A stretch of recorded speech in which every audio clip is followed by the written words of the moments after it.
The very question, my teenager is not religious anymore, what do I do, is the answer to the question. First of all, the point that you said that it's my teenager, okay? It's not your teenager. It's God's child. And our kids are choosing their own path as they grow. And what the concept of a teenager is very much not yours. As our rabbis teach, that the word na'ar is the word for the teenage part of life. Na'ar, nun ayin resh, is the same root word of to shake off something, right? So what's the connection between shaking off and being a na'ar? A na'ar is a person who's shaking off the parents, shaking off the teachers, becoming independent. God does certain things that cause these children to become independent. First and foremost is God makes it naturally that at this age, these teenagers cannot go to sleep at normal hours. Now you could preach them and talk all the logic in the world and say how it's better for them and they agree to you, still they won't listen. Why does God do that all over the world? In every type of country, way, nationality, the teenagers go to sleep later and they get up later. If I would tell you to go to sleep at 7 o'clock p.m., you probably wouldn't be able to even if you wanted to. Asking your teenager to go to sleep earlier is like asking you to go to sleep at 7 p.m. They can't do it. They need to go to sleep at 1, 2 in the morning and get up at 9:30, 10:30, 11:30. Why do they act this way? Because God is giving them the chance to build their own identity. And this is exactly the place where they will build their own identity when they're with their peers, when the parents are going to sleep. So God creates this in a way that they're going to be going in this new identity, building who they are. That's the first step of understanding that it's not your teenager, it's their understanding and beginning to create their own identity. Part of the reason why it's they're acting the way they're acting is nothing to do with religion. It has to do with identity crisis. They're going through figuring out who they are and who they want to be. And it's very complicated for them to figure that out.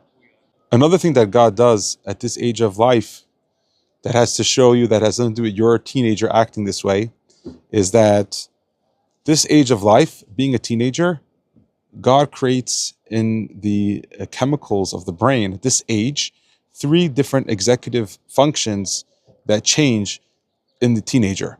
And that is that this age, these teenagers are lacking the executive function of being able to see things long-term perspective. You could talk to them about long-term perspectives rationally, and they will not understand. You'll tell them you're hurting your shidduchim. They will not understand. You'll tell them you're hurting your health. They will not understand. They're in the present, and that's the way their brain is working. It's a different language. They don't know what you're talking about. The second thing that is the executive function that changes at this part of life is justice. You could give them all the justice claims in the world from a logical standpoint and say, I brought you up, I put so much into you, I changed your diapers, right? I took care of you when you were sick, I gave you all that you needed, and you're now listening to some idiot friend from the streets. Doesn't work. They're not going to hear you. They're not going to understand you. Logic doesn't work at this age. You're talking a foreign language. And the third thing that God takes away at this age is the idea of reaction. They don't understand that there's a reaction to the behaviors that they do. You say that if you do this, this will be the reaction. They don't know what you're talking about. If you leave the house, you will be thrown out. They don't know what you're talking. If you wear that clothing, you smoke that, you go to that place, this will be the consequences. They don't say consequences. They don't know what you're talking about. And God does this at this part of the age of life, and this is also the reason why, even though marijuana, many argue that it's not as dangerous as cigarette smoking, that's after the age 25. Till the age 25, from the age 15 to 25, can be the time that the brain is settling through these 3 issues, and these 3 issues is the reason why if somebody takes marijuana at these ages, they're causing their brain to have serious damage for the rest of their lives. And if you try to rationalize that with your teenager, they're also not going to listen. So this is the time that God made it that they're acting this way. It has nothing to do with your teenager. It's all teenagers are having issues, and everybody in their own way. And some people start at 15. The earlier it starts, usually it could be even better to fix and easier to fix if it starts earlier, it'll end earlier. But we want to be able to understand that this is something that they didn't choose, and this is something that they are going through. And our job as a parent is much more to figure out what to do, is to know what not to do. First and foremost, do not sacrifice the relationship on the altar of religion. Some people say because of this religion we can't keep close. Some people don't realize this, that the rabbis will tell the parent that even if the child went very, very far, they'll still tell you to love the child and accept the child. You need to get guidance from a rabbi. You need to take courses on this field, whether it's Avi Fishoff or Tiyumkin, or if it's Shimon Russell. There are courses, people out there, and I'm not telling you to listen to them.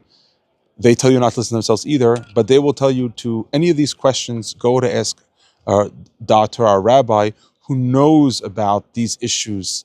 And when you have guidance, then there's a much better chance you'll be doing the right choices and not just reacting to the circumstances or hearing from people who just don't know. Hashem put this soul on a journey, and just like Hashem loves every single neshama, Hashem is samech bechelko.